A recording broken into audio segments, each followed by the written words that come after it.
Bismillahirrahmanirrahim. Assalamualaikum warahmatullahi wabarakatuh. Alhamdulillahirrahmanirrahim. Asyhadu an la ilaha illallah wa asyhadu anna Muhammadar Rasulullah. Allahumma shalli ala Muhammad wa ala ali Muhammad amma ba'du. Baik, pada kesempatan kali ini kita akan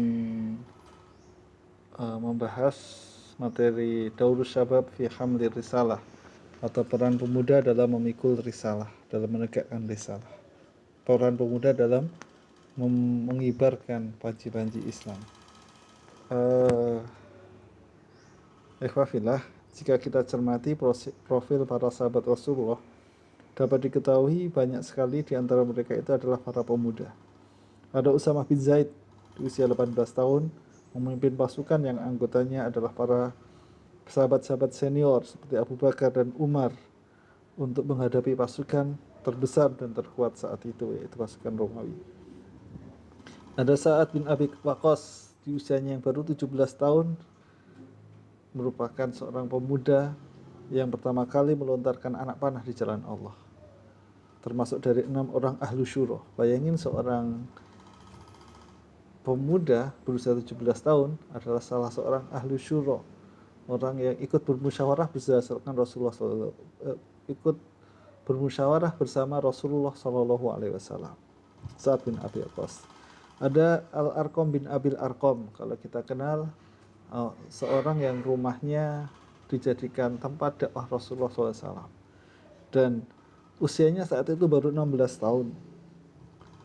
Dan rumah Al-Arqam bin Abil Arqam ini dijadikan tempat untuk halaqah-halaqah Rasulullah SAW tanpa pernah diketahui oleh kafir Quraisy selama 13 tahun. Bayangin seorang anak 16 tahun, rumahnya dijadikan tempat persiapan sebuah peradaban besar, yaitu peradaban Islam. Ada juga Zubair bin Awam, seorang yang pertama kali menghunuskan pedang di jalan Allah. Dia adalah pemuda yang berusia 15 tahun. Dan Zubair bin Awam diakui oleh Rasulullah SAW sebagai hawarinya atau pelindungnya atau teman dekatnya. Ada juga Zaid bin Sabit, di usianya yang 13 tahun, dia merupakan penulis wahyu. Dalam 17 malam bisa menguasai bahasa Suryani sehingga menjadi penerjemah Rasulullah SAW, hafal kitabullah dan ikut serta dalam kodifikasi Al-Quran. Di usia 13 tahun menjadi penulis wahyu. Bayangkan, 13 tahun menjadi penulis wahyu, dan dalam waktu 17 hari bisa bahasa Suryani, bercakap-cakap dengan fasih gitu ya. Ada juga Al-Attab bin Usaid atau Attab bin Usaid, usianya baru 18 tahun, diangkat menjadi gubernur Mekah pada umur 18 tahun. Jadi menjadi gubernur di usianya yang baru 18 tahun. Ada juga Mu'ad bin Amr bin Jamuh, usianya 13 tahun, bersama Muawid bin Afra 14 tahun berhasil membunuh Abu Jahal, jenderalnya kaum musyrikin pada perang Badar. Jadi kalau kita ketahui jenderal perang di masa perang dahulu, tentu saja kan pengawalnya sangat ketat. Juga kemampuan tempurnya juga sangat luar biasa. Dan jenderal Quraisy saat itu adalah Abu Jahal. Dan siapa yang membunuh? Ada 2 orang anak muda, namanya Mu'ad bin Amr bin Jamuh yang usianya baru 13 tahun, bersama Muawid bin Afra, usianya baru 14 tahun. Kemudian ada juga Talhah bin Ubaidillah, usianya baru 16 tahun, orang Arab yang paling mulia, berbaiat untuk mati demi Rasulullah SAW dalam perang Uhud dan menjadikan dirinya sebagai tameng bagi Nabi. Perhatikan juga kisah-kisah dalam Al-Quran. Bukankah banyak darinya adalah kisah-kisah para pemuda? Ibrahim alaihissalam berjuang menegakkan tauhid di hadapan tirani, bahkan berhadapan dengan bapaknya dan kaumnya, bahkan berhadapan dengan penguasa yang zalim saat itu. Idza qala li abihi wa qaumihi ma hadhihi tamathilu allati antum laha akifun. Ketika Ibrahim, anak muda bernama Ibrahim, berkata kepada bapaknya dan kaumnya, patung-patung apakah ini yang kamu tekun beribadat kepadanya? Sebuah logika yang sangat menghentak-hentak pikiran, mengajarkan tauhid yang merasuk, menghujam ke dalam hati. Kemudian juga ada kisah Nabi Yusuf, Ashabul Kahfi, Musa, Daud, Isa, dan Nabi Muhammad SAW. Bukankah kisah mereka adalah kisah para pemuda? Fakta sejarah ini mengisyaratkan bahwa pemuda memiliki peran yang sangat strategis dalam perjuangan kebangkitan umat. Bahkan bisa dikatakan pemuda adalah tulang punggung dalam perjuangan. Maka pemuda hendaklah menyadari tuntutan pada dirinya untuk berperan dalam perjuangan. Peran pemuda ada beberapa. Di antaranya adalah yang pertama, bi'sul himmati binatasaulat. Pemuda adalah orang yang mengangkat semangat dari problematikanya. Lihatlah misalnya pemuda Soekarni yang bersama teman-temannya yang memaksa Presiden Soekarno untuk memproklamasikan Indonesia. Mereka para pemuda yang menjadi solusi pada zamannya. Mereka para pemuda yang menjadi solusi bagi kebangkitan zamannya. Dan inspirasi pemuda itu sangat luar biasa. Mereka punya peran dan tanggung jawab serta posisinya masing-masing untuk mengangkat semangat dari problematika keumatnya. Kita lihat misalnya ada pemuda yang pada tahun 1900-an. Mereka para pemuda-pemuda yang belajar untuk menyadarkan pentingnya kemerdekaan. Kemudian 1945 para pemuda yang menyerukan untuk proklamasi Indonesia. Kemudian awal 46 para pemuda yang memberikan semangat agar Indonesia tidak dijajah lagi. Kemudian tahun 60-an peran pemuda untuk menumbangkan komunisme, peran pemuda untuk keluar dari kekacauan politik saat itu. Kemudian tahun 90-an ada para pemuda yang saat itu meneriakkan reformasi karena kondisi ekonomi bangsa begitu parah, begitu rumit. Kemudian para pemuda di tahun 2000-an, kemudian para pemuda di tahun 2020, mereka punya peran masing-masing, peran sendiri-sendiri untuk menjadi pengangkat semangat dari problematika, inspirasi dari keluar dari permasalahan atau problematika. Kemudian peran yang kedua, pemuda sebagai anaklu ajiyal, al-ajiyal, atau sebagai generasi penerus. Islam menanamkan nilai-nilai agung kepada para penganutnya.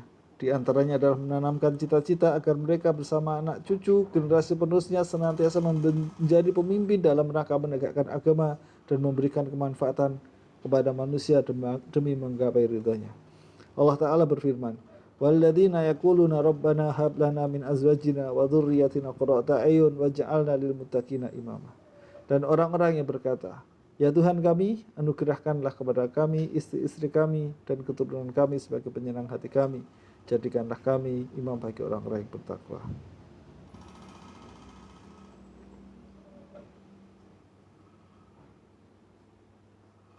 Para pemuda muslim hendaklah memiliki kesadaran tentang peran mereka untuk meneruskan kebaikan-kebaikan dan keteladanan generasi-generasi sebelumnya setelah risalah perjuangan mereka.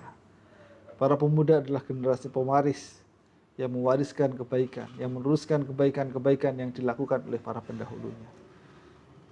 Dan ketika generasi sebelumnya buruk, maka peran pemuda ada di posisi yang ketiga, yaitu al-istibdalul ajyal, sebagai generasi pengganti.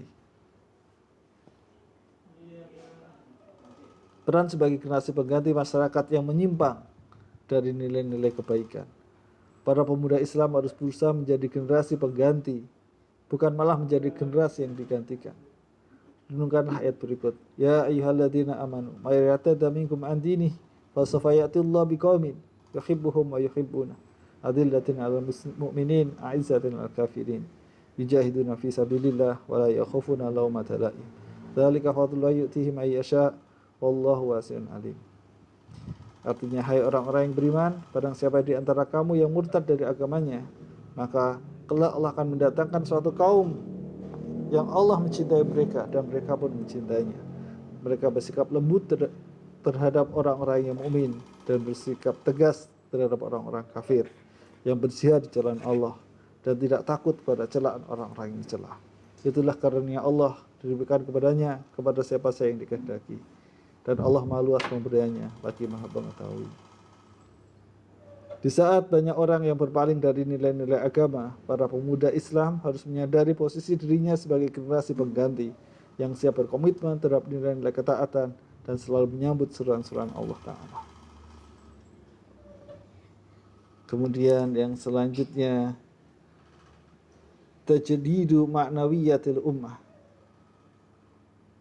Pemuda punya peran sebagai pembaharu ruh umat. Antum ruhul jadid tasri fi jasadil ummah. Kalian adalah ruh baru yang mengalir dari jasad umat ini.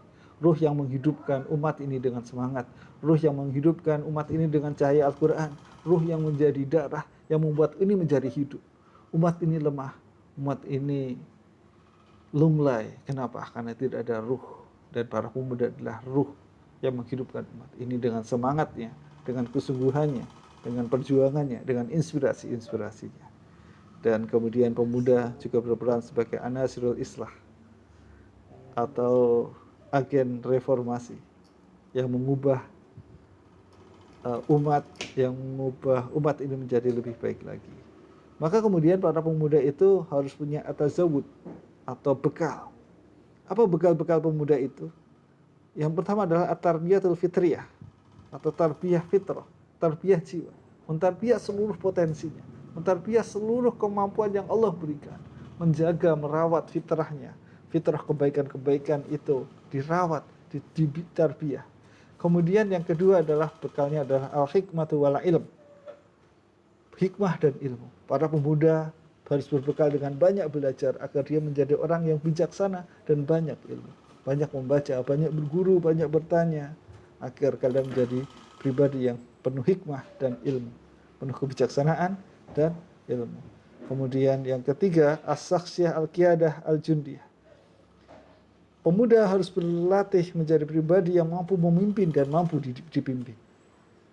Berlatih memimpin sekaligus ikhlas untuk dipimpin. Ini adalah karakter as-saksiyah al-qiyadah al-jundiyah. Pribadi yang mampu dipimpin sekaligus mampu untuk memimpin. Nah, maka kemudian inilah kita butuh at-taharruk atau berharokah atau bergerak dalam sebuah amal sehingga kita menjadikan amal kita menjadi amal yang produktif. Itu mungkin dari saya. Aku Assalamualaikum warahmatullahi wabarakatuh.